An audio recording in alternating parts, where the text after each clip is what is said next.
Bem com vocês, graça e paz da parte do Senhor Jesus. Estamos mais uma vez aqui para gravar a nossa aula para vocês.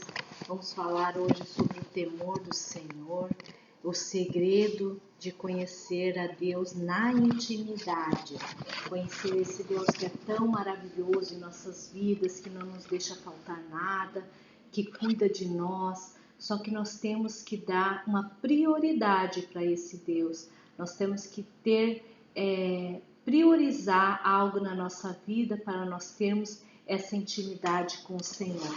E ao decorrer dessa aula, você vai ver como é possível isso acontecer, como é possível se Deus tem uma intimidade com vocês. Basta um pouquinho de tempo, basta nós adorarmos a Ele e considerar a palavra dele. Amém? Então vamos ler. A nossa aula hoje vai estar baseada já de início no livro de Eclesiastes 12:13, que diz assim: de tudo que tenho ouvido, a suma é que Deus guarda os seus mandamentos, por isso é o dever de todo homem. Temos que guardar os mandamentos do Senhor, esse é o nosso dever, guardar os mandamentos do Senhor para que nós não soframos. Agora eu quero que você imagine uma cena, enquanto eu for falando, você vai imaginando essa cena. Você está conversando com alguém, falando com alguém, com um amigo seu ou qualquer pessoa que esteja ligada a você. Você está conversando com ela e ela não está te dando a devida atenção, ela está olhando para o lado, ela está conversando com outra pessoa. E o que você faz? O que você imagina ela? Você gostaria que ela te tratasse desse jeito? Você gostaria que ela não te desse atenção? Eu imagino que não. Eu imagino que você quer a atenção dessa pessoa quando você está conversando com ela. Então, da mesma maneira é Deus. Quando você está com Ele, Ele quer que você dê a devida atenção a Ele. Quando você estiver conversando com o Senhor, orando com o Senhor, para o Senhor, você tem que dar a devida atenção a Ele. Porque o Senhor, Ele é cavalheiro, Ele não impõe nada em nossas vidas. Ele só faz o que nós deixamos que Ele faça. Então, que você venha a fazer a vontade do Senhor, venha dar atenção ao Senhor, venha dar essa atenção devida, né? Até mais que nós temos que dar do que as pessoas, nós temos que dar mais atenção ao Senhor. Então, o Senhor, o Rei dos Reis, nunca vai se manifestar em um lugar que ele não é bem recebido. Ele nunca vai se manifestar para uma pessoa que ela não dá devida atenção ao Senhor, né? Então nós temos que crer que Deus é o nosso Salvador, o nosso libertador, mas que também nós temos que dar a devida atenção. Nós temos que conversar com o Senhor da maneira mais correta possível, da maneira mais cordial possível, que nós tenhamos um coração sempre quebrantado na presença de Deus, um coração que venha fazer a vontade do Senhor. Vamos falar também sobre a graça transformadora. Lá no Antigo Testamento, quando os israelitas fizeram aquele bezerro de ouro para adorá-lo, nós percebemos ali a ausência que do povo, e os líderes também haviam apontado para aquele bezerro, eles haviam adorado aquele bezerro de ouro, tiraram os olhos deles do Senhor e colocaram naquele bezerro de ouro. E hoje em dia não é muito diferente, nós temos tirado, nós não adoramos a imagens, mas adoramos ao homem, fazemos as coisas para o homem, não para Deus. Temos que cuidar esse nosso coração para que nós não venhamos fazer as coisas para o homem e sim para Deus, porque Ele é o autor e consumador de todas as coisas e nós devemos dar somente a Ele a devida reverência, devemos dar somente a Ele o nosso coração, incorruptível, não deixar que as coisas do mundo venham a corromper o nosso coração e nós adorarmos mais ao homem do que a Deus. Vamos ver a passagem lá do livro de Romanos 1, 20 e 21. Eu quero que você esteja lendo esse capítulo, esse versículo, e venha meditar nas coisas que vêm do alto, nas coisas que o apóstolo Paulo falou ali sobre isso, que diz assim: porque os atributos invisíveis de Deus e assim o seu eterno poder, como também a sua própria divindade, claramente se reconhece desde o princípio do mundo, serão percebidos por meio de coisas que foram criadas. Tais homens, por isso são indesculpáveis, porquanto, tendo conhecimento de Deus, não glorificaram como Deus, nem lhe deram graças. Mesmo conhecendo a Deus, mesmo glorificando a Deus, eles não deram a devida obediência ao Senhor, não deram graças. Nós temos que cuidar isso, que nós não venhamos dar graças ao homem, mas sim a Deus. Não deixe que o seu coração se corrompa, não deixe que as coisas do mundo venham te tirar o foco, que é a presença de Deus. Há pessoas que rapidamente reconhecem o Senhor Jesus, o senhorio dele, que ele é o seu libertador, mas que às vezes essas pessoas, elas reconhecem o Senhor somente com os lábios, elas reconhecem o senhorio, mas reduzem a sua glória ao nível do homem corruptível. Esses atos estão no seu coração com as suas atitudes.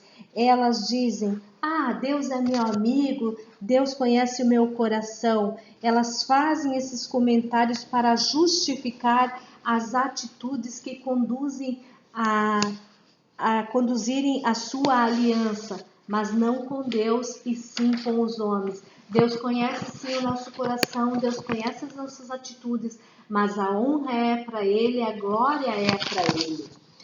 Esses pensamentos fazem que homens e mulheres sejam rápidos em criticar a autoridade, como a sociedade sabe bem fazer. Nós temos visto programas de televisão todos os dias que criticam essas autoridades, que protestam constantemente contra essas autoridades.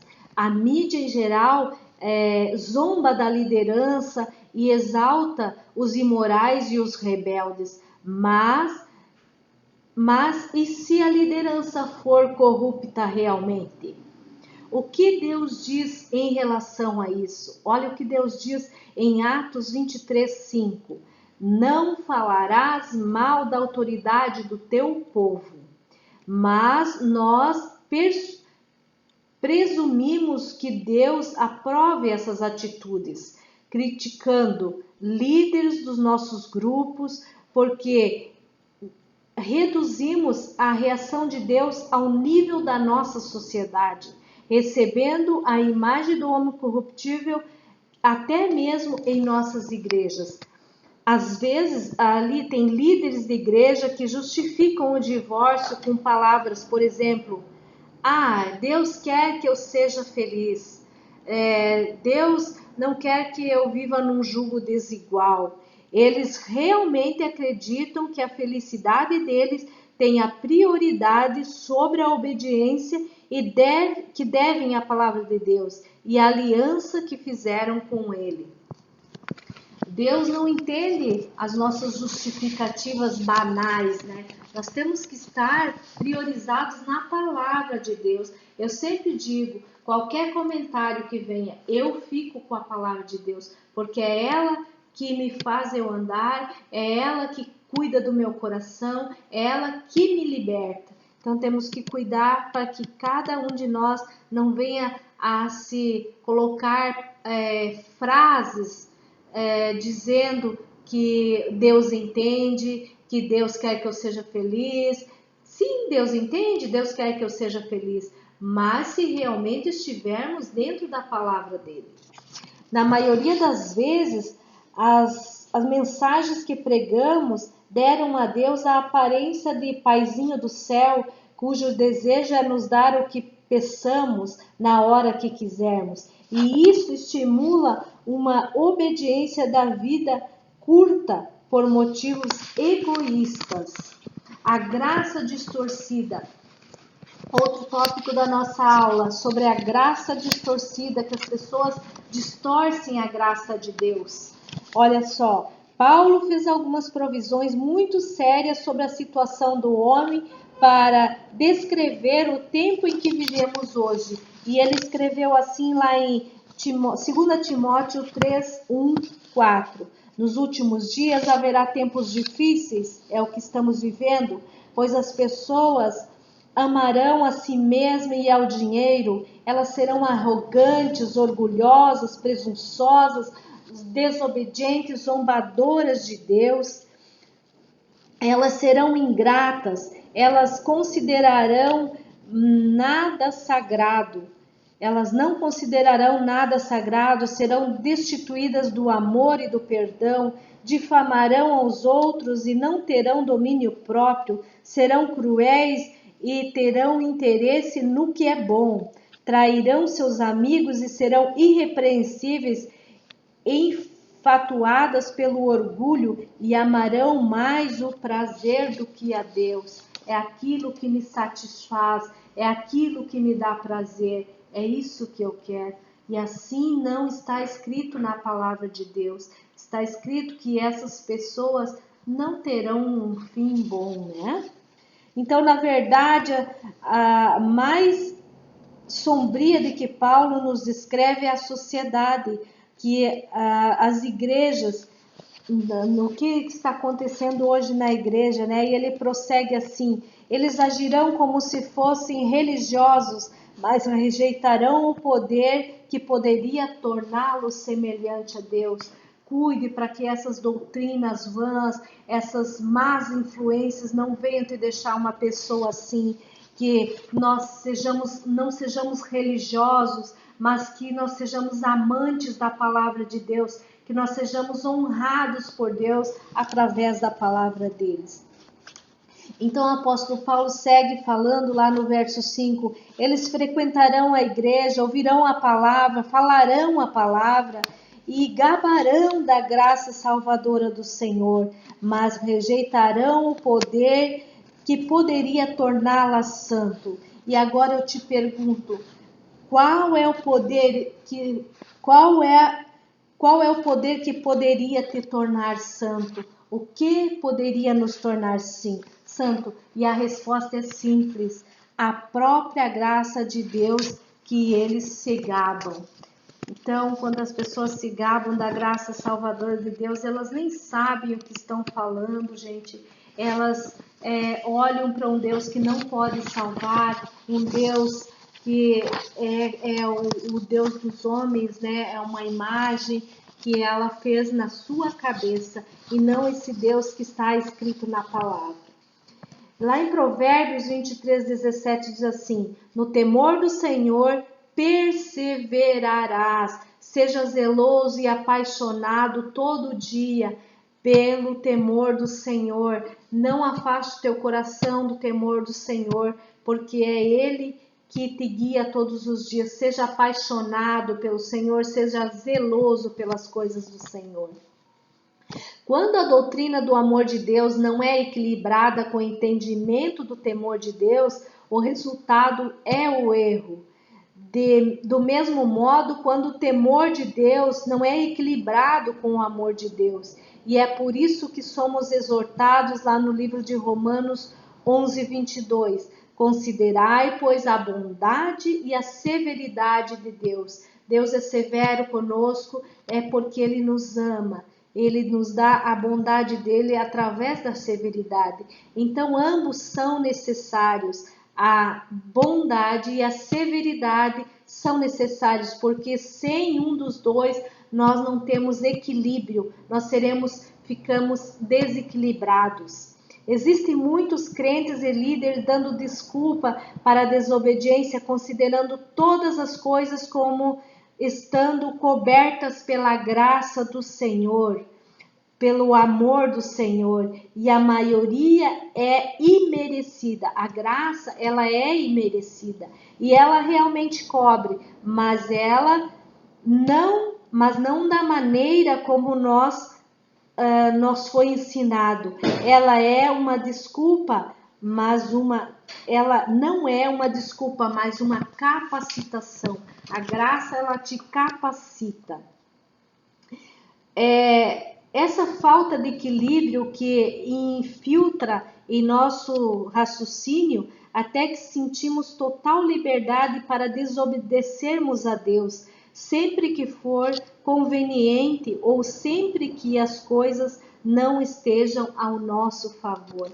Nós temos aquela convicção, né, que Deus age dessa maneira, mas não. Nós não temos que cuidar o que nós pedimos e o que nós pensamos, se realmente essa é a graça de Deus. Embora a graça nos cubra, ela não é apenas uma cobertura, ela vai muito além disso. A graça nos permite e nos capacita a vivermos uma vida de santidade com o Senhor, obediência e autoridade a Deus. Vamos ler lá no livro de Hebreus 12, 28. Reconhecemos a graça pela qual servimos a Deus de modo agradável, com reverência ao santo temor do Senhor. Vamos falar de temor dos homens e temor do Senhor. Vamos ver o que significa temor ao homem e temor ao Senhor, a diferença de cada um. Então, existem muitos cristãos que estão temendo ao homem e não a Deus. Por isso, vamos diferenciar um do outro. O temor do homem, o que é o temor do homem? É ficar alarmado, ansioso, impressionado, apavorado, desconfiado, temeroso diante dos homens mortais. Há pessoas que estão aprisionadas nesse tipo de medo, vivendo, fingindo, escondendo da aprovação dos prejuízos, da reprovação e dos prejuízos, evitando constantemente a rejeição e o confronto. Elas estão tão ocupadas professando a si mesma que algo que logo aparece, que logo passam a ser ineficazes aos serviços do Senhor. Com medo de que os homens possam fazer a elas negam a Deus e o que ele merece. Aí, esse é o temor ao homem. Temos medo, né? As pessoas ficam com medo do que elas vão pensar e começam a agir de maneira a servir ao homem. Se desejamos o louvor dos homens, temeremos o homem. Se temeremos o homem, serviremos ao homem, porque serviremos aquilo que tememos. Agora, o temor ao Senhor inclui o respeito, a reverência a Ele, mas não se limita a isso, pois somos ensinados e tememos na sua presença. O santo temor de Deus, o louvor, a honra, a glória, a reverência, ações de graças, louvor e proeminência que Ele merece. Observe que é o que Ele merece e não o que achamos que Ele merece. Não é o que nós achamos que Deus merece, mas sim aquela reverência de todo o coração que Ele merece, aquele nosso amor, aquela nossa paixão por Deus. Deus se mantém nessa posição em destaque em nossos corações e vidas na medida em que nós consideramos seus desejos além e acima dos nossos. Odiamos o que Ele odeia e amamos o que Ele ama e tememos diante da sua presença e da sua palavra. É assim o temor de Deus. Lá em Levítico 10:3 diz assim: mostrarei a minha santidade naqueles que se acheguem a mim e serei glorificado diante de todo o povo. Ao longo dos séculos, Deus não mudou, desculpe. A sua palavra e a sua santidade não variam. A sua palavra não vacilou desde a libertação há cerca de 2000 anos. Deus era e é e sempre será o Rei dos Reis, o Senhor dos Senhores, e será reverenciado como tal. Não podemos tratar levianamente o que ele se chama, porque ele se chama santo. Não tratemos levianamente as coisas do Senhor. A honra e glória é para o Senhor, como eu já tinha dito. Então, vamos ver um exemplo lá de temor do Salomão. Ele buscou a sabedoria, né? Salomão era um homem mais sábio, ele buscou a sabedoria em toda a sua vida. Ele alcançou e ele a conduziu com grande sucesso. No entanto, ele passou por um período de tormento e aflição nos seus últimos dias. O temor do Senhor em seu coração havia desvanecido, desaparecido. Ele já não conhecia mais os mandamentos do Senhor. Casou-se com mulheres estrangeiras e serviu aos deuses dela. No fim da sua vida, ele olhou para trás e depois de muito meditar, escreveu o livro de Eclesiastes. Nesse livro nós podemos examinar que Salomão examina a sua própria vida e teme a Deus. E a sua resposta a cada questionamento é vaidade. No final do livro, ele conclui que toda a questão da vida se resume em temer a Deus e em guardar os seus mandamentos. Que pena, né, que ele não pôde viver desde o início essa vida com Deus, né, que ele é o erro de todo homem, né, nós também somos humanos, nós temos os nossos erros, mas temos que fazer que nem Salomão, olhar para trás, consertar os nossos erros e viver uma vida plena com o Senhor. Agora nós vamos ver sobre as bênçãos de quem teme ao Senhor. As bênçãos de quem temer ao Senhor se recebe. Vamos lá. Posiciona o nosso coração para receber respostas. Livro de Hebreus 5:7. O qual Jesus, nos dias da sua carne, oferecendo como grande clamor e lágrimas, orações e súplicas ao que podia livrar da morte, foi ouvido quanto ao que temia. Isso está escrito no livro de Hebreus 5:7. Sobre assegura que a grande bondade de Deus é abundante. Sobre a bondade de Deus que seja abundante na nossa vida. Então eu quero que você venha meditar nesses livros que eu vou falar, porque senão o vídeo vai ficar muito extenso, tá? Então, posicionar o nosso coração para receber respostas. Aonde você vai se basear? Livro de Hebreus 5:7, para assegurar a grande bondade de Deus abundante na sua vida. Salmos 31:19, que promete proteção angelical dos anjos, aonde Deus promete proteção angelical. Salmos 34:7.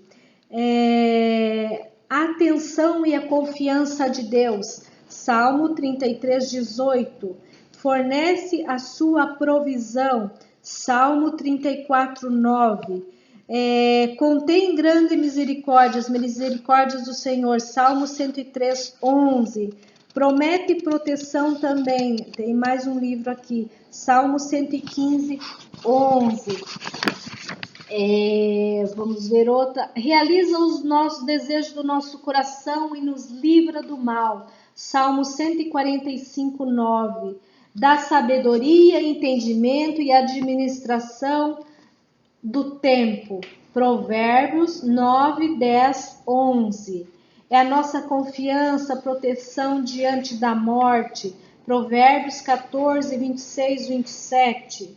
Traz paz na nossa mente. Provérbios 15, 16. Resulta em plena satisfação. Provérbios 19, 23. irá nos manter no caminho. Jeremias 32:40. Produz uma família sólida. Êxodo 1:21. E por fim, produz uma liderança de sucesso. Êxodo 18:21. Então você pode estar meditando, lendo, orando sobre esses capítulos, esses versículos, sobre cada item que eu falei, porque senão o nosso vídeo vai ficar muito extenso se eu ler todos eles. Então, nós vamos ter aqui, por fim, para finalizar a nossa alma, o temor e a salvação, que é de suma importância, que é um dos itens para que nós fomos chamados, que é a salvação, né? O nosso fim de todas as coisas. Por que nós aceitamos Jesus? Por que nós tememos ao Senhor? É porque Ele vai nos dar salvação. Não adianta nós ter uma caminhada com o Senhor e perder a nossa salvação. Vamos lá então. O temor do Senhor deve arder forte em nossos corações, e não importa quanto tempo lemos, e não importa há quanto tempo somos salvos. A salvação é um dom gratuito de Deus, dado pela graça, e ela nos capacita a viver esse temor do Senhor. Lá no livro de Atos 13:26 diz assim: vós outros que temeis a Deus, a nós nos foi enviada a palavra da salvação. Sem este santo temor, não reconhecemos a necessidade da salvação. Temos que levar em consideração que sempre haverá um julgamento pela irreverência, como no exemplo de Ananias e Safira, pois o acontecimento sobreveio grande temor a toda a igreja, conforme Atos 5, 13 e 14 diz. Mas dos restantes ninguém ousam ajuntar-se a eles, porém o povo lhe tributava grande admiração, e crescia mais e mais a multidão dos crentes, tanto homens como mulheres, agregados ao Senhor. Vemos que ninguém ousava se juntar aos apóstolos para seguir a Jesus até ter calculado o custo. Não havia mais adesões por motivos egocêntricos. As pessoas vinham ao Senhor por causa de quem Ele era e não pelo que Ele podia fazer. É isso que nós temos que ter em mente. Não aceitamos Jesus pelo que Ele pode fazer, mas sim pelo que Ele é, pelo que Ele nos faz. Isso Ele vai fazer depois, mas nós temos que ter essa convicção no nosso coração, que nós não temos que aceitar Jesus pelo que Ele vai fazer por nós. Eu tenho problema financeiro, eu tenho problema de saúde, Jesus cura. Sim, Jesus cura, mas nós não temos que ir a Jesus, buscar a nossa salvação, porque Ele pode fazer, pelo que Ele pode fazer, e sim pelo que Ele é. Ora, aquele que é poderoso para vos... Eu deixo esse último versículo no coração de vocês, para que você veja o que Deus pode fazer.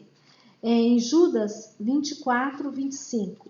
Ora, aquele que é poderoso para vos guardar dos tropeços e vos apresentar com exultação, imaculados diante da sua glória, do único Deus, nosso Salvador, mediante Jesus Cristo, Senhor nosso, glória, majestade, império, soberania, antes de todas as eras, e agora e por todos os séculos. Amém.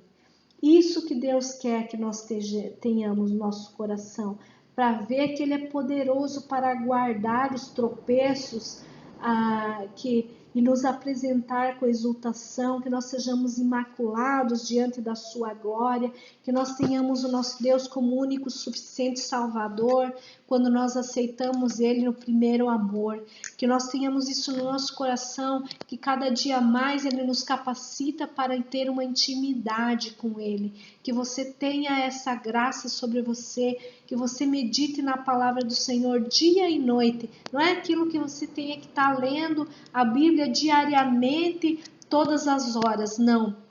Mas que você tenha no teu coração aquela chama ardente. Se você não está lendo a palavra de Deus, mas que você esteja espiritualmente ligado, que a tua mente esteja ligado nas coisas do Senhor, que você não venha adorar ao homem, mas que você venha adorar somente esse Deus que é o autor e consumador de todas as coisas, e para Ele toda a honra, toda a glória, todo o louvor que sai dos nossos lábios, que nós não venhamos a professar a vontade do homem, mas que nós venha dar reverência ao nosso Senhor Jesus. Amém? Eu deixo um beijo no seu coração e te espero lá na nossa videoconferência do Zoom para estarmos tirando as nossas dúvidas. Se você, quando ouvir ver o vídeo, já queira postar lá alguma coisa, fique à vontade. Jesus ama muito você e Ele quer que você tenha uma caminhada para frente com Ele, que você não retroceda nessa caminhada, que você olhe para o alvo, que você seja grato ao Senhor Jesus. Um beijo no teu coração e até a próxima aula.